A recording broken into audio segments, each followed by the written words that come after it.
전서 4장 1절부터 5절까지 신약성경 266페이지에 있는 말씀입니다. 266페이지에 있는 말씀, 고린도전서 4장 1절에서 5절까지 우리 한 절씩 교독하면서 읽겠습니다. 제가 한 절 읽고 우리 성도님들이 한 절 읽고, 사람이 마땅히 우리를 그리스도의 일꾼이요 하나님의 비밀을 맡은 자로 여길지니라. 그리고 맡은 자들에게 구할 것은 충성이니라. 너희에게나 다른 사람에게나 판단받는 것이 내게는 매우 작은 일이라. 나도 나를 판단하지 아니하노니 내가 자책할 아무것도 깨닫지 못하나 이로 말미암아 의롭다함을 얻지 못하노라. 다만 나를 심판하시리는 주시니라. 그러므로 때가 이르기 전 곧 주께서 오시기까지 아무도 판단하지 말라. 그가 어둠에 감춘 것들을 드러내고 마음의 뜻을 나타내시리니 그때에 각 사람에게 하나님으로부터 칭찬이 있으리라. 아멘. 할렐루야. 하나님께서 주시는 은혜와 평강이 우리 성도님들 위해 늘 충만하시기를 주님의 이름으로 축원드립니다. 우리가 지난주에 너희는 너희가 하나님의 성전인 것과 하나님의 성령이 너희 안에 계시는 것을 알지 못하느냐 라는 말씀을 우리가 들었습니다. 하나님의 교회는요, 우리 한 사람 한 사람이 하나님의 교회입니다. 사도 바울은 친히 우리의 몸을 하나님의 무엇이라고 얘기하고 있어요? 성전이라고 얘기하고 있습니다. 성전은요, 건물이 아니라 예수 믿는 우리 한 사람 한 사람이 하나님의 교회이고 하나님의 성전이고 하나님 예수 그리스도의 몸입니다. 그래서 성경을 읽어보면 예수님은 하나님은 교회를 사람의 몸으로 이렇게 말씀하셨는데요. 예수님이 머리가 되시고 우리 한 사람 한 사람이 그리스도의 몸입니다. 몸. 그리고 우리 몸은요, 다 연결되어 있죠. 근육이 연결되어 있고 힘줄이 연결되어 있고 뼈가 연결되어 있고 그리고 핏줄이 연결되어 있고 그리고 신경이 연결되어 있고, 그 연결된 것이 하나만 끊어져도 어떻게 될까요? 괴사해서 죽어버리는 것입니다. 그래서 우리가 사도신경을 고백할 때 성도의 교제와라고 이렇게 성도가 서로 교통하는 것과 이렇게 우리가 신앙 고백을 하죠.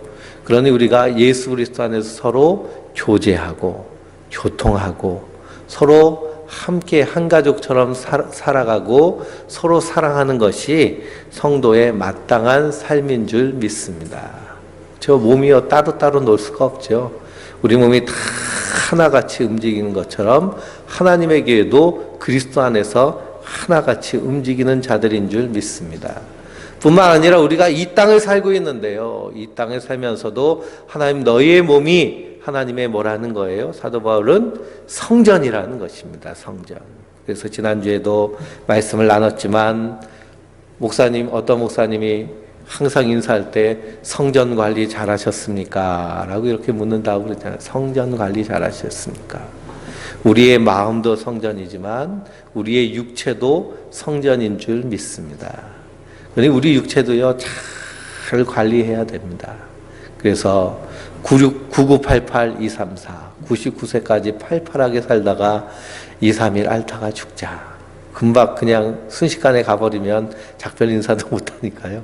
2-3일 앓다 죽자. 그렇게 어르신들은 그렇게 인사를 나눈다고 합니다. 한번 해보실까요? 9988-234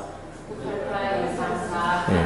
옆에 있는 분들 좀 보시면서 하시죠. 9988-234 9988-234 전에 있던 교회에서 그렇게 항상 수요일날 일부 예배 때는 이 할머니들이 많이 오셔서 예배를 드리는데요. 근데 7연세 많으신 권사님이요, 걱정하시면서 아유 이제 99세 다 돼가는데 이거 어떡하냐고 걱정하시더라고요.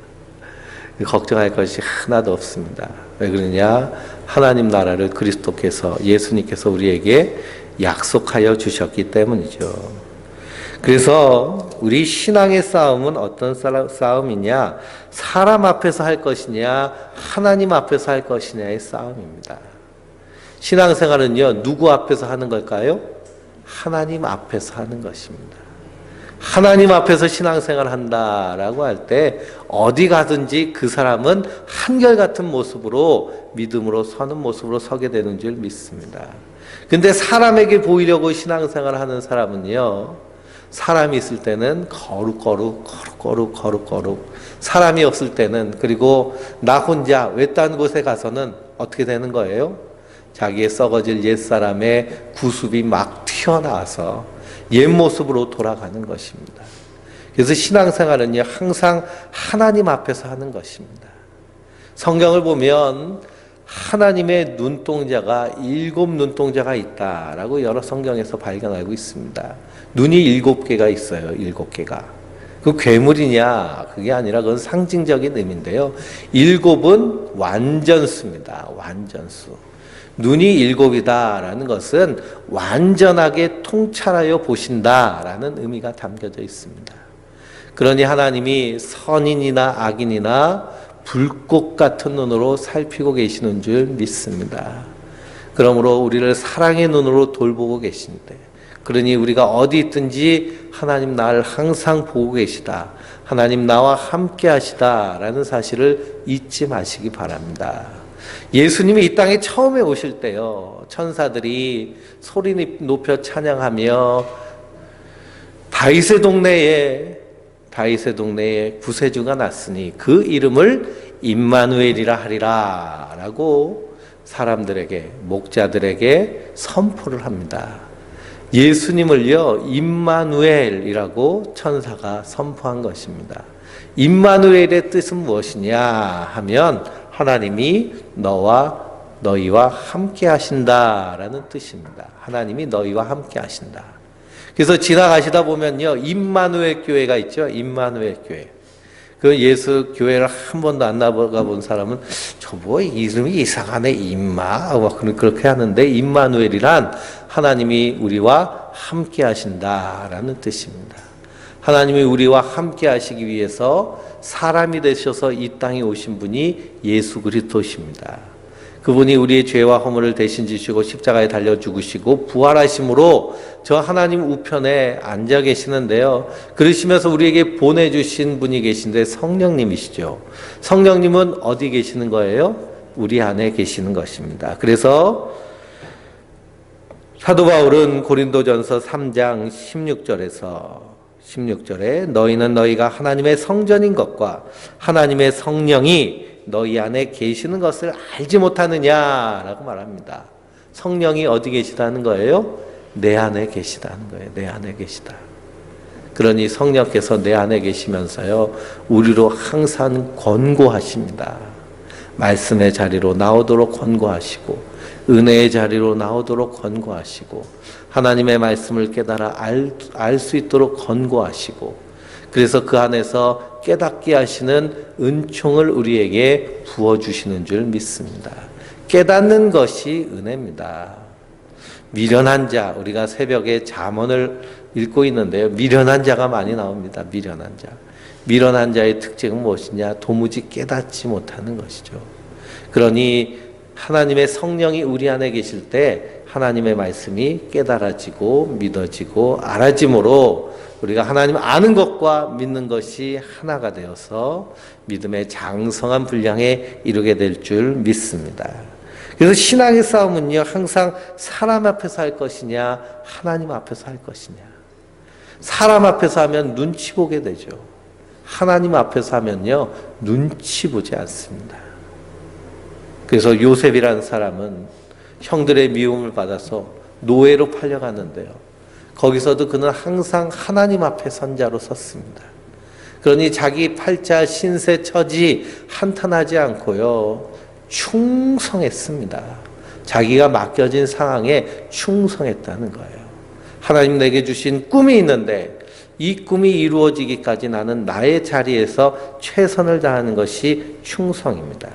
그래서 오늘 말씀에도 사람이 마땅히 우리를 그리스도의 일꾼으로 하나님의 비밀을 맡은 자로 여길지어다. 그리고 맡은 자들의 구할 것은 충성이니라. 충성이니라. 그 충성이라는 것은 우리의 어떤 삶의 어떤 상황과 환경일지라도 그 자리에서 하나님 앞에 선자로 살아가는 것입니다. 그러니 요셉이요, 하나님 앞에 선자로 살아가니 노예 생활을 하면서도 충성되이 그 일을 감당합니다.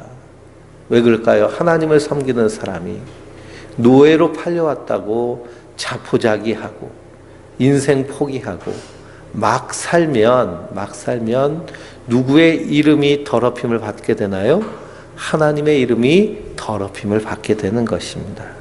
야, 너는 네가 믿는 신은 여호와라고 하는데 그 여호와라는 신 너를 노예로 만들었구나라고 손가락질 당하는 것이죠.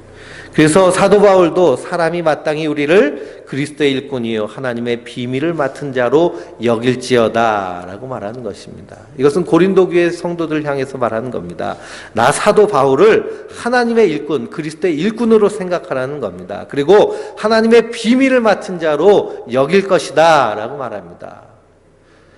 이 고린도 교회 안에요, 사도 바울에 대한 그런 그 사도권에 대한 그런 의혹과 그리고 그 사도 바울에 대한 자꾸만 그 권위를 해치려고 하는 모습들이 많이 나옵니다. 사도 바울은요, 그렇게 건강한 사람이 아니었어요. 그래서 안질이 있었습니다. 안질이 있으니 요즘은 안질이 있으면 병원에 가서 치료를 받을 텐데 이 고대 사회에 무슨 치료가 얼마나 잘 됐겠습니까? 안질이 있으니 눈에서 진물이 찍적찍적 나오고 그러면 눈곱이 더덕더덕 끼기 십상이고 그러니 그 모양새가요 그렇게 아름답지 않은 것이 사도 바울의 모습입니다. 그리고 심한 그런 그 두통이 있었고 그래서 항상 누가와 함께 동행을 했습니다. 누가는 어떤 사람이냐? 의사입니다. 의사. 그러니 누가와 함께 복음을 증거하러 다니는 환자가 사도 바울입니다. 그러니 환자가 복음을 전하고 아픈 사람이 복음을 전하니 듣는 사람들이 어떻게 여기는 거예요? 그 권위에 대해서 의심을 하게 되는 것입니다. 그리고 별로 좋아하지 않게 되는 것이죠. 목사도요, 목사가 병들면은 교인들이 좋아하지 않더라고요. 저희 아버님도 목회 활동하시다가 심하게 질병 때문에 고생을 하시니까요. 고생을 하니까 좋아하지 않더라고요. 왜 하나님의 종이라는 사람이 이렇게 아픈가? 병들었는가?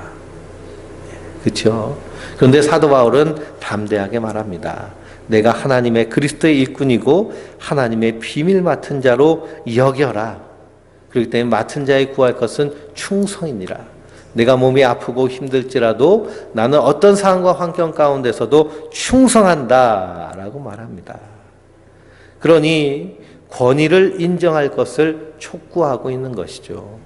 우리가 살고 있는 이 시대는요, 탈권위의 시대입니다. 권위가 무너져 내리는 시대예요. 과거에는 이 권위주의를 타파하자라는 말을 많이 들으셨을 겁니다. 권위주의.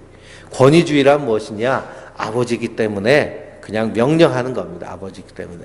너 대학 여기 가고 사진 던져주면서 너 이 남자랑 결혼해야 돼. 그러면 어떻게 해야 돼요? 옛날에는?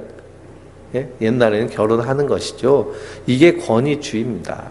아버지라는 이유 때문에. 선생님이란 이유 때문에.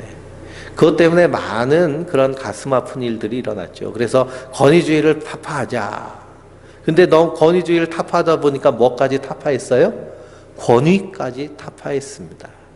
그래서 예전에 학교에서 선생님들의 권위주의가 심하니까 그 권위주의를 무너뜨리자. 그래가지고 학생들 체벌하면 학생이 신고를 하는 거예요. 그러면 경찰이 와가지고 선생님을 추합을 채워 갔습니다. 그것 때문에 학교 내에서 체벌은 많이 없었지만 누구의 권위가 땅에 무너졌어요? 선생님의 권위가 땅에 무너졌습니다. 그래서 요즘 아이들은요, 우리 때는 선생님이 참 어려워가지고 선생님이 9번 버스 타시면 9번 버스 타는 애들이요, 그 버스 안 탔습니다. 괜히 또 그 다음날 수업 시간에 어저께 나랑 버스 탄 놈 일로 나와. 그리고 문제 풀어. 그러면 걸리면 또 매타작 하니까요. 그래서 그 버스를 안 탔습니다. 그래도 선생님을 존경하고 두려워했는데 요즘은 선생님이라고도 안 하고 쌤이라고 하죠. 쌤이라고 그러고 담임 선생님을 담탱이라고 그러고 그래서 친구만도 못하게 여기는. 그리고 요즘은 선생님도 폭행하는, 자식이 부모를 때리는 그런 권위가 완전히 무너져버린 시대에 살고 있습니다. 그러니 목회자의 권위도 얼마나 땅에 떨어졌는지 모릅니다. 예전에는 그래도 80년대, 90년대는 목사가 말 한마디 하면 그것이 하나님 말씀인 줄 알고 그대로 따르려고 하는 모습이 있었는데요. 요즘은 어떻게 하느냐, 맞는지 틀린지 핸드폰 탁 찾아보면서 검색합니다. 그래서 맞는지 틀린지 확인해보고. 그러니 우리가 살고 있는 이 시대가 권위가 사라지는 시대. 그런데 사도 바울은요, 이 권위를 인정하라라는 것입니다. 왜 그럴까요? 복음 때문에 그렇습니다. 이 권위를 인정하지 아니하면 하나님의 은혜가 오는 통로가 막혀버리기 때문입니다. 우리 데살로니가 전서 1장을 한번 찾아보실까요? 데살로니가 전서는 고린도 전후서, 갈라디아서, 에베소서, 빌립보서, 골로새서, 다음이 데살로니가 전서입니다. 330쪽에 있는데요. 데살로니가 전서 1장 1절부터 2절부터 4절까지 읽어보겠습니다. 우리가 너희 모두로 말미암아 항상 하나님께 감사하며 기도할 때에 너희를 기억함은 너희의 믿음의 역사와 사랑의 수고와 우리 주 예수 그리스도에 대한 소망의 인내를 우리 하나님 아버지 앞에서 끊임없이 기억함이니 하나님의 사랑하심을 받은 형제들아 너희를 택하심을 아노라. 아멘. 데살로니가 전서는요, 이것 역시도 사도 바울이 데살로니가라는 도시에 있는 교회에다 쓴 편지입니다. 그런데 사도 바울이 편지를 쓰면서 편지 앞마디에 뭐가 넘치고 있어요? 감사가 넘치고 있습니다. 너희를 생각할 때마다 항상 하나님께 감사한다 라고 그랬습니다. 데살로니가 교회를 기억하면 뭐가 기억나는 거예요? 3절 말씀에 믿음의 역사와 사랑의 수고와 소망의 인내가 기억나는 것입니다. 그 교회는 믿음의 역사가 있어. 그 교회는 사랑의 헌신이 있어. 그 교회는 소망의 인내가 있어. 그러니 데살로니가 교회는 뭐가 다 있는 거예요? 믿음과 소망과 사랑이 다 있는 교회입니다. 교회는 믿음, 소망, 사랑이 풍성해야 될 줄 믿습니다. 어떤 믿음이냐? 예수님을 믿는 믿음입니다. 그 믿음이 무엇을 이루느냐? 역사를 이룹니다. 어떤 역사를 이룰까요? 죽어가는 영혼을 구원하는 구원의 역사가 이루게 되는 줄 믿습니다. 또한 사랑의 수고가 있습니다. 사랑에는요, 반드시 뭐가 따를까요? 수고가 따릅니다. 수고로운 게 사랑이에요. 어머니가 자녀를 갓난 아기 때부터 키우려고 하면 한평생 어떻게 해야 돼요? 수고해야 됩니다. 예전에는 시집 가면 그냥 이제 출가 외인이다 그래서 알아서 사는데 요즘은 어떻게 해요? 예? 시집 가면요 더 신경이 쓰입니다. 그러다가 이제 아이라도 나면 손주는 다 누구한테 와요? 예? 친정엄마한테 오죠. 친정엄마한테 와서. 그러니 사랑에는요 수고가 끝이 없습니다. 그런데 그렇게 수고하는 것이 바로 뭐라는 거예요? 사랑이라는 거예요. 사랑이라는 거. 그러니 기왕 수고하는 거 어떻게 해야 될까요? 기쁨으로 하고 감사로 하고 행복으로 하시기 바랍니다. 네? 그렇게 수고하고 싶어도 수고하지 못하는 사람이 얼마나 이 땅에 많은지 모릅니다.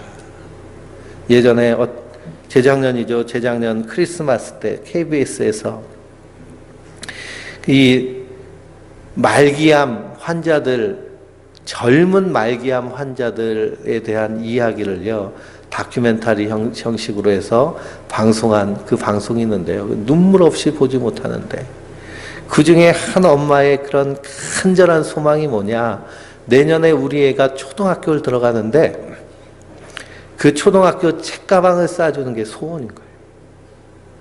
그러니 그 소원을 이루지 못하고 그해 겨울에 생명이 이제 다 끝나는 것입니다. 그러니 내가 이렇게 사랑에 수고하는 것, 그것도 사실은 우리에게 큰 은혜이고 감사인 줄 믿습니다. 천만 금이 있어도요, 쓰지 못하는 경우가 생긴다는 것입니다. 그러므로 사랑에는 수고하는 수고가 필요한데 그 수고를 아낌없이 하시기 바랍니다. 후회가 남아서는 안 되죠. 후회가 남아서는 안 됩니다. 세월호에서 수백 명의 아이들이 그 뱃속에서 수장당하는 그 모습을 보면서 우리가 안타까운 이유는 뭘까요? 그 아이들이 그 어린 나이에 목숨을 잃었는데요. 그 어린 평생을 살면서 그 사는 모습이 아이들 사는 게 또 거의 뭐 대한민국 중고등학교 아이들 똑같잖아요. 학교 집 학원, 학교 집 학원, 학교 집 학원. 그렇게 살다가 수학여행 갔는데 배에서 그렇게 수장되니 그 모습 때문에 불쌍하고 안타까운 것입니다. 그러니 사랑의 수고는 아끼는 것이 아닙니다. 열심히 수고하시기 바랍니다. 그래서 이 데살로니가 교회는요, 믿음의 역사, 사랑의 수고, 그리고 소망의 인내가 풍성했습니다. 이 데살로니가 교회는요, 가난한 교회였어요. 고린도 교회는 부자였습니다. 근데 데살로니가는 가난한 동네였어요. 그럼에도 불구하고요, 그 예수를 믿는 그 믿음의 소망 가운데, 그 소망은 어떤 소망일까요? 하늘 소망입니다. 이 땅의 소망이 아니고요, 이 땅에서 내가 성공할 거야, 잘 될 거야, 부자 될 거야, 번영할 거야, 이런 소망이 아니라 저 하늘의 소망을 가지고 있으니 이 땅에서 가난할지라도, 병들지라도, 어려움과 환난과 고난이 올지라도 끝까지 어떻게 해야 되나요? 인내하게 되는 줄 믿습니다. 그러니 이 믿음, 소망, 사랑이 풍성한 교회가 바로 데살로니가 교회니, 데살로니가 교회에다 편지를 쓰면서 사도 바울이 그 입에서 나오는 것은 무엇뿐일까요? 감사뿐입니다. 감사뿐이에요. 그러니 하나님의 교회된 우리 성도님들 한 분 한 분도 이 믿음과 소망과 사랑이 풍성하여서, 그래서 목회자나 다른 성도들이 바라볼 때 감사가 넘치는 그런 성도들 되시길 주님의 이름으로 축원드립니다. 그럼 그렇게 될 수 있었던 비결이 데살로니가전서 2장에 나옵니다. 우리 2장 13절을 한번 읽어볼까요? 2장 13절입니다. 이러므로 우리가 하나님께 끊임없이 감사함은 너희가 우리에게 들은 바 하나님의 말씀을 받을 때에 사람의 말로 받지 아니하고 하나님의 말씀으로 받음이니 진실로 그러하도다. 이 말씀이 또한 너희 믿는 자 가운데서 역사하시느니라. 아멘. 사도 바울이요, 말씀을 전합니다. 말씀을 전할 때 데살로니가 교회 성도들이 이 말씀을 무엇으로 받았어요? 하나님의 말씀으로 받았습니다. 그러니 말씀을 전하는 자는요, 두렵고 떨림으로 복음을 증거해야 됩니다. 왜 그럴까? 이것이 하나님의 말씀이기 때문이죠. 그 말씀 가운데 다른 것을 섞어서는 안 됩니다. 더하거나 빼서도 안 됩니다. 분명한 복음을 증거해야 됩니다. 뿐만 아니라 그 말씀을 듣는 자는 그 말씀을 하나님의 말씀으로 들어야 될 줄 믿습니다. 데살로니가 교회가 사도 바울이 전한 말씀을요, 하나님의 말씀으로 들었습니다. 그러니 믿음의 역사, 사랑의 수고, 소망의 인내가 풍성하게 나타나는 것이죠. 그러니 이 데살로니가 교회 성도들은 신앙생활을 사람 앞에서 했을까요? 하나님 앞에서 했을까요? 하나님 앞에서 하는 것입니다. 그러니 오늘 우리가 이 말씀을 보면서 이 말씀을 하나님의 말씀을 붙잡고, 그리고 그 말씀에 순종하는 것이죠. 요셉에게 큰 유혹이 왔습니다. 노예로 팔려간 그 노예 집 여주인이 그 요셉을 유혹하는 것입니다. 그런데 요셉은 그 유혹의 자리를 박차면서 하는 말이, 내가 어찌 하나님 앞에서 득죄하리요? 라고 말합니다. 내가 어떻게 하나님 앞에서 죄 짓겠습니까? 그 여주인 눈에는, 그 집에는 누구뿐이 없어요? 지금 자기와 요셉뿐이 없는데, 요셉의 눈에는 거기 누가 계신 거예요? 하나님이 계신 겁니다. 하나님이. 그러니 내가 하나님 앞에서 범죄하겠습니까? 라고 하는 것이죠. 그러니 그가 나중에 총리가 되어서도 부패하지 않고요, 썩지 않고 타락하지 않고 끝까지 자기의 믿음을 지키게 되는 것을 봅니다. 그러니 우리 주변에 어려울 때는 열심히 믿다가 신앙이 잘 성장하는 것 같은데 좀 잘 되니까 부패하고 바뀌는 사람들 있잖아요. 변질된다라고 그러는데 그 이유는 뭘까요? 대부분 하나님 앞에서 한 것이 아니라 사람 앞에서 한 것이기 때문입니다. 그러므로 성도는 항상 하나님 앞에 선 자다라는 사실을 잊지 마시기 바랍니다. 하나님이 불꽃 같은 눈으로 우리를 살피고 계시는 줄 믿습니다. 그렇기 때문에 사도 바울은 판단받지 않는다라고 말합니다. 사람의 판단에 대해서 좌지우지하지 않는다는 것이죠. 흔들리지 않는다는 것이죠. 누구의 판단만을 받겠다는 거예요? 예수님의 판단만을 받겠다는 것입니다. 그렇다고 누가 이렇게 충고하고 권고하는데 나는 너의 판단을 받지 않는다고 끊어버린 것이 아니고요, 자기의 두렵고 떨림으로 구원을 이루어간다라는 의미입니다. 세상의 판단은요, 하나님의 판단과 분명히 다를 수 있습니다. 시편 3편 한번 찾아보실까요? 시편 3편입니다. 시편은 구약에 있는데요, 성경 가운데를 쫙 째보면 시편 나올 확률이 큽니다. 욥기 다음이 시편입니다. 시편 3편.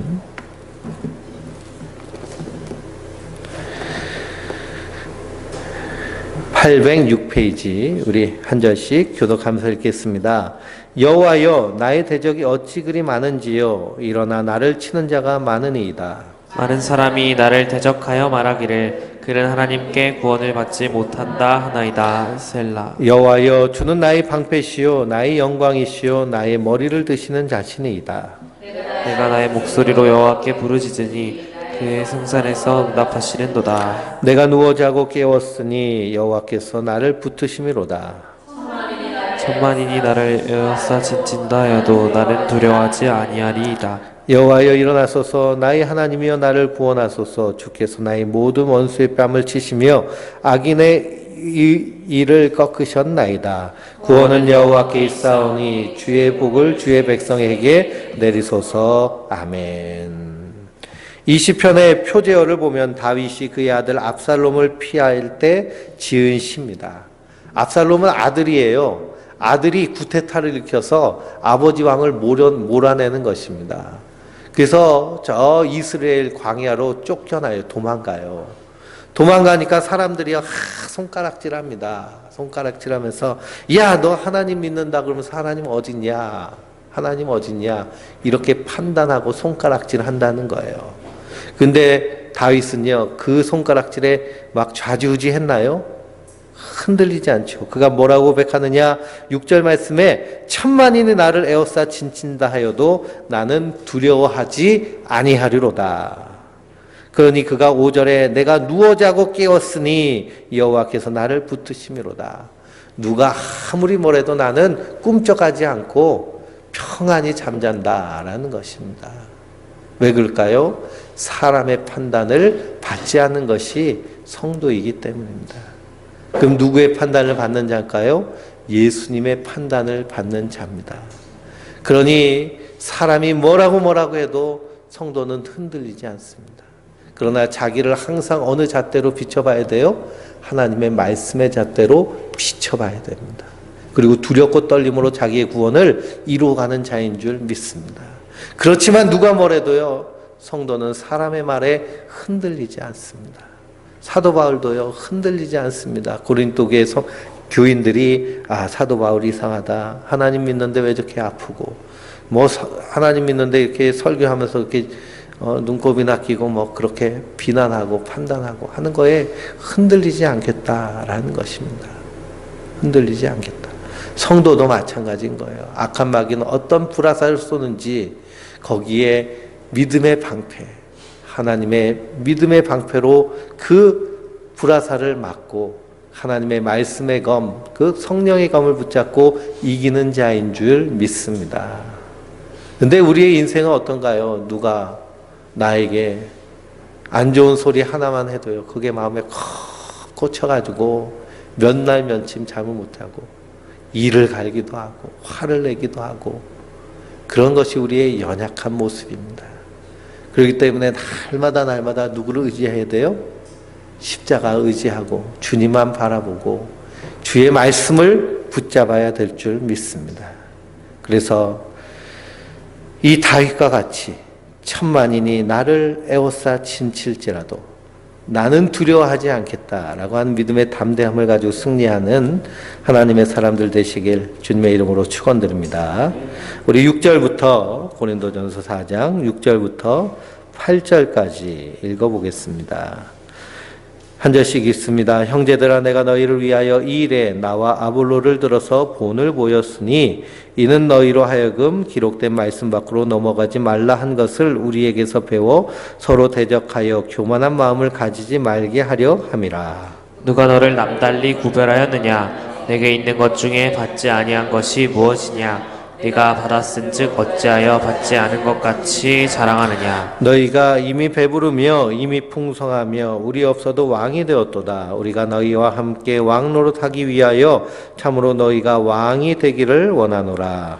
내가 생각하건대 하나님이 사도인 우리를 죽이기로 작정된 자같이 끄트머리에 드셨음에 우리는 세계 곧 천사와 사람에게 구경거리가 되었노라. 우리는 그리스도 때문에 어리석으나 너희는 그리스도 안에서 지혜롭고, 우리는 약하나 너희는 강하고, 너희는 존귀하나 우리는 비천하여 바로 이 시각까지 우리가 줄이고 목마르며 헐벗고 매맞으며 정처가 없고 또 수고하여 친히 손으로 일하며 모욕을 당한즉 축복하고 박해를 받은즉 참고 비방을 받은즉 권면하니 우리가 지금까지 세상의 더러운 것과 만물의 찌꺼기 같이 되었도다. 계속 읽겠습니다. 내가 너희를 부끄럽게 하려고 이것을 쓰는 것이 아니라 오직 너희를 내 사랑하는 자녀같이 권하려 하는 것이라.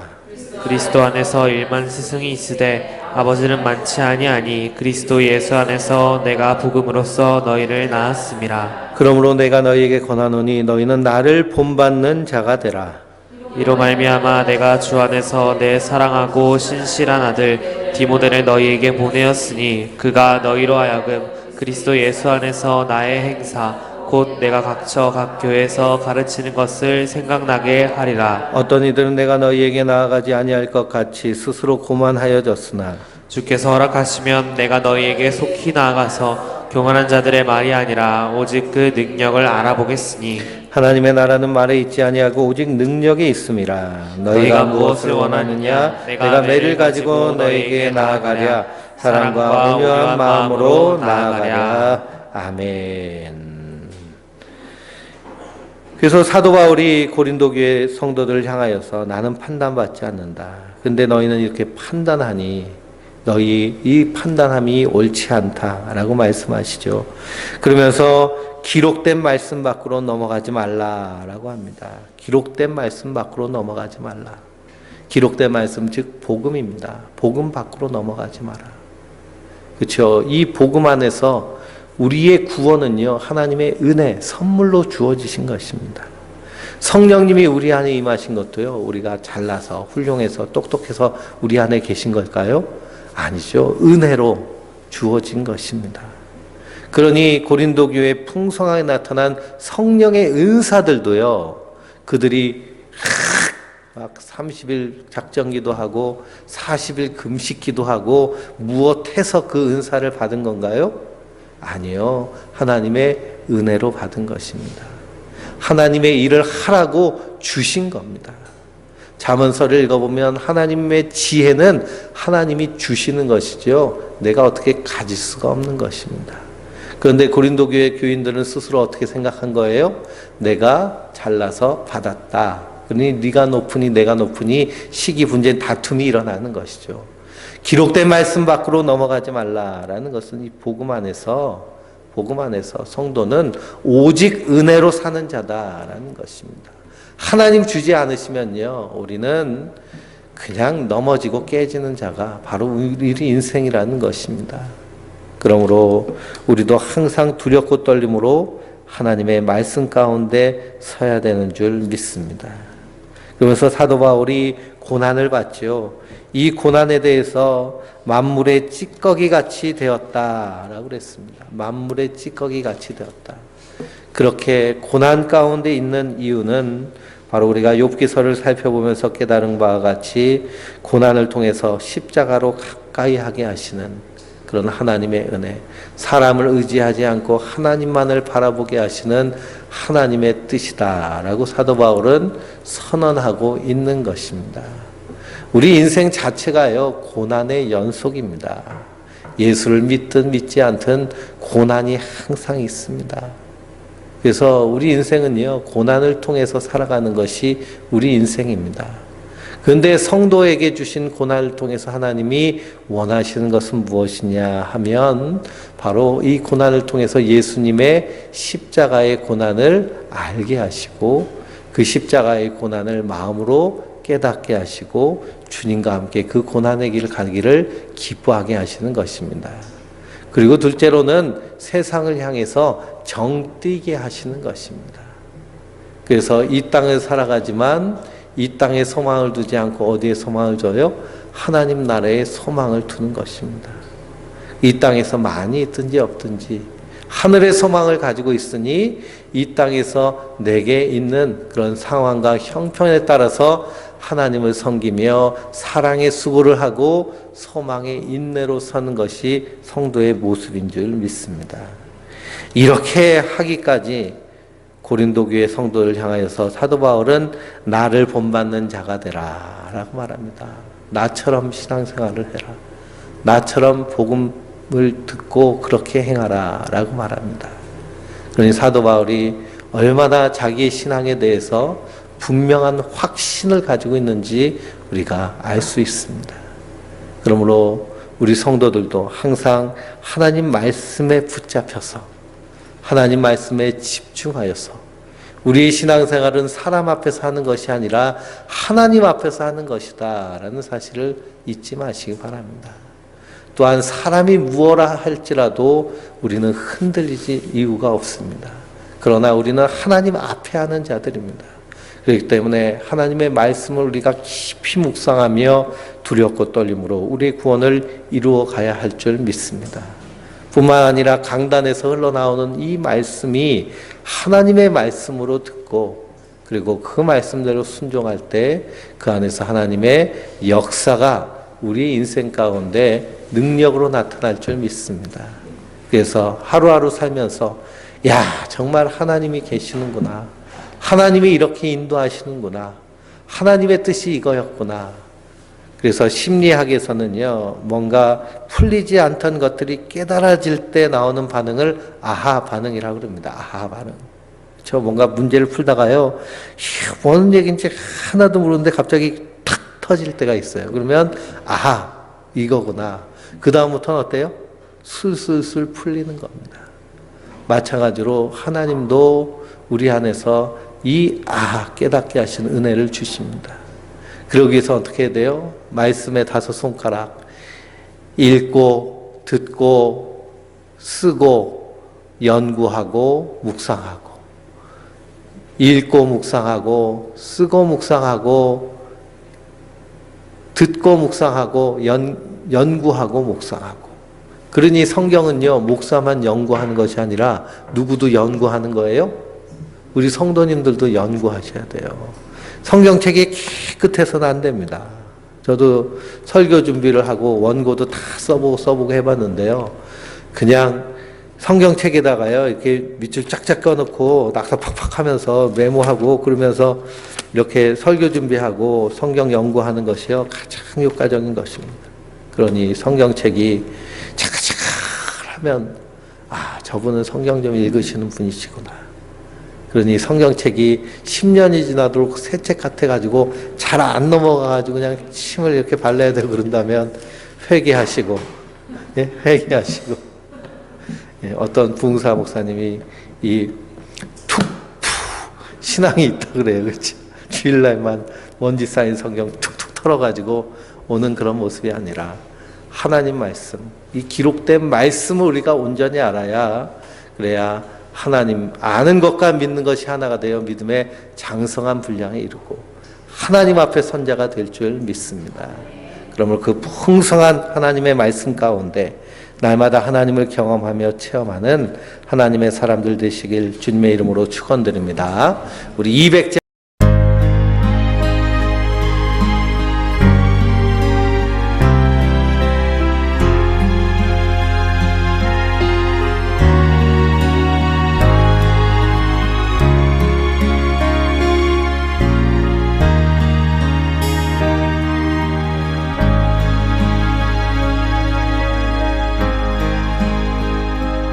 어둠 속에 매이던 내 영혼 갈 길 몰라 방황할 때에 주의 십자가 영광의 그 빛이 나를 향해 비추어 주셨네. 주홍빛보다 더 붉은 내 죄 그리스도의 피로 씻기어 완전한 사랑 주님의 은혜로 새 생명 주께 얻었네.